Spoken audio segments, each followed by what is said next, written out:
Good morning, class 9. This is your part 2 of chapter 1 in geography.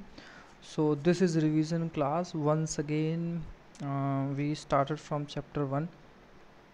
So, it is your day 2 of revision. In last class, we discussed about the India, their size, location, and many other things like longitudinal process, latitudinal, and the distance between north, south, and east to west. And one more topic, which is through this bar graph, we learn about the country which have area and the population, and also we learn what is the place of India and according to population and size. So this is India and the world, the last topic. And now also we learn about Suez Canal. Also we understand how distance will be reduced according to Europeans, because they were the people who continue rule over India and done their business through this route. Okay, India on international highway trade and commerce. In the previous class, we understand about this. The blue are the main sea routes behind all over the world. That's like Japan, Philippines, Malaysia, Singapore, Bangkok, and yes, Yemen, Ethiopia, and this is Suez Canal. यहाँ पे Suez Canal है ये Egypt में. And through the Mediterranean Sea we entered into the Europe. So and this is the route of Indonesia, for Indonesia and Australia also. So this is the relation behind the world and India. Now take to another part, another paragraph. So let's see. India contact with the world have continued through the ages, but her relationship through the land routes are much older than her maritime contacts. Maritime जो word use हो रहा है वो sea routes के लिए use हो रहा है. मतलब हम जब सी रूट्स के जरिए ही बहुत सारे व्यापार किया करते थे. 7th क्लास से शायद आप ये चीज़ पढ़ते आ रहे हैं NCERT में. हमारे यहाँ बहुत रिलीजियस सिटी भी थे, कॉमर्स स्टेट वाले सिटी भी थे, डेवलप हुए थे. तो हमारे कॉन्टेक्ट थाईलैंड से, श्रीलंका से, यूरोपियन कंट्रीज़ से, यहाँ तक अफ्रीकन कंट्रीज़ से बहुत एंशियंट टाइम से ही रहे, ओल्ड हैं वो. लैंड रूट के जरिए चाइना से सिल्क रूट का रास्ता हो, अफ़गानिस्तान से हिंदू कुश माउंटेन रेंज का रास्ता हो, वो भी हम एंशियंट टाइम पे हमेशा उनसे कनेक्टेड रहे. So various passes across the mountain in the north have provided passes to the ancient travelers. पास हुआ करते थे, आपको याद होगा जैसे आज के टाइम पे नेपाल है वो लिपुलेख, काला पानी, उन सारे पासेस को लेकर टेंशन क्रिएट कर रहा है, हो भी रही हैं पिछले कुछ महीनों से. तो वो ऐसे रास्ते हुआ करते थे पहाड़ों के जरिए, माउंटेन्स के बीच में, जहाँ से हम another part of the region पहुँच सकते थे, ईजिली ट्रेड कर सकते थे. ट्रेवलर्स भी उन्हीं रास्तों को यूज़ करते थे. While the oceans restricted such interaction for a long time. और ये इंटरेक्शन समुद्र के जरिए उतना अच्छा नहीं हो पाया, रुकावट थी क्योंकि वो सी रूट फाइंड नहीं हुए थे. और जब वो फाइंड हुए तब आप देखते हैं कि यूरोपियंस यहाँ पे तो आए ही थे बाद में. These routes have contributed in the exchange of ideas, commodities since ancient time. हम बहुत सारे आइडियाज़ को, बहुत सारी ऐसी अपनी चीज़ों के आसपास आरामदायक चीज़ों को हम शेयर करते हैं. चाहे आप रिलीजन को बेस लेके चलें, इंडिया में हर तरह के रिलीजन आए सी रूट्स के जरिए ही आए. कहते हैं कि इंडिया में, केरला में, आई थिंक ये 7th क्लास की बुक में सिविक्स में दिया है, और ये फैक्ट भी है, सच है ये, कि वर्ल्ड में सबसे पुराने जो इस्लाम जो कम्युनिटी के लोग हैं वो अरब्स के बाद इंडिया में आए थे. सबसे पुरानी मस्जिद में से एक केरला में है, क्योंकि केरला से ही ट्रेड बहुत सारा होता था. लोग वहाँ आए, उन्होंने मस्जिदें बनाई, वो रहने लगे, व्यापार करने लगे, यहाँ के लोगों में घुल मिल गए. तो आप देखते हैं ना कल्चर किस तरह से एक दूसरे से एक्सचेंज आइडिया करता है. बहुत सारे खान पान, पहनने के तरीके हम एक्सचेंज कर लेते हैं.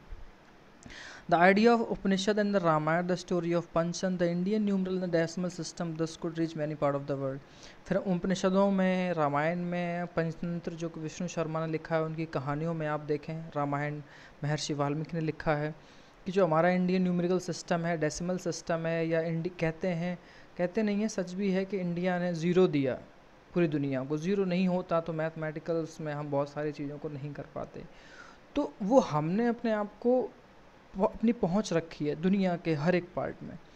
The species, the muslin and the merchandise were taken from India to different country. Muslin कौन से टाइप का कपड़ा है, किस तरह का टेक्सटाइल होता था, वो आपने 8th क्लास में पढ़ा है। चीन, मुस्लिन, पटोला एंड बंदना, नाइट लाइक और मैनी अदर्स। स्पीसीज मतलब स्पाइसेस, आपके जो मसाले हैं उनका व्यापार हमेशा से यहीं से होता था, केरला से, कर्नाटका, तमिलनाडु से।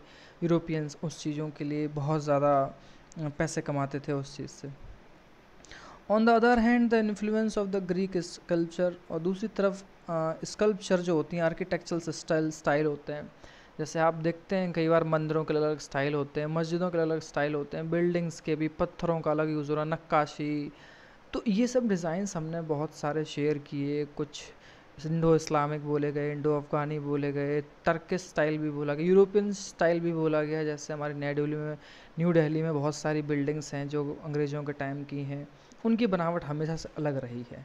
ठीक है, तो हम वो सब चीज़ों को भी देखते रहे हैं, और ये वेस्ट एशिया से अपने डिफरेंट पार्ट ऑफ कंट्री में आई, और हम उन चीज़ों को आज भी देखते हैं। जो एंशियंट बिल्डिंग्स हैं, आप मंदिरों को देखें, चर्च को देखें, गुरुद्वारों को देखें, सबकी बनावट, सबके जो डोम होते हैं वो बहुत सारे डिफरेंट मिलेंगे। उनमें जो मीनारेट्स होती हैं, मीनारें होती हैं, वो बहुत डिफरेंट होती हैं, अलग अलग स्टाइल में सारी चीज़ें हैं। तो ये सारी चीज़ें हमने एक्सचेंज होती रही हैं थ्रू द वर्ल्ड, दुनिया में आसपास के कांटेक्ट करने से, एक्सचेंज ऑफ आइडिया से। इंडिया के नेबर्स की हम अगर बात करें तो India occupies an important strategic position in south Asia. India has 29 state and 7 new territory. तो इसको आप घटा कर 28 कर दें और इसकी जगह अब आप 9 कर दें। 9 यूटी हैं और 28 स्टेट हैं। दिस इज़ न्यू अपडेट, तो आप इसे प्लीज़ ध्यान रखें। डू यू नो में जितने फैक्ट्स होते हैं ना, आप ध्यान से रखें, ये आपकी नॉलेज को बढ़ाएंगे। उसमें यही लिखा है 1947 से पहले इंडिया दो तरह से डिवाइड था, दो तरह से स्टेट्स थे, एक दो province and princely state. Province वो राज्य जहाँ अंग्रेज़ों का कब्जा था, प्रिंसली स्टेट वो जहाँ राजा महाराजा अपॉइंट किए जाते थे। ओके, जो हेरिडिटी रूलर्स होते थे। हेरिडिटी मतलब उनका पापा, उनका बेटा, फिर उनका बेटा, उनका बेटा, एक सोशली ऑर्डर में एक फैमिली के लोग ही उस पर राज कर रहे हैं।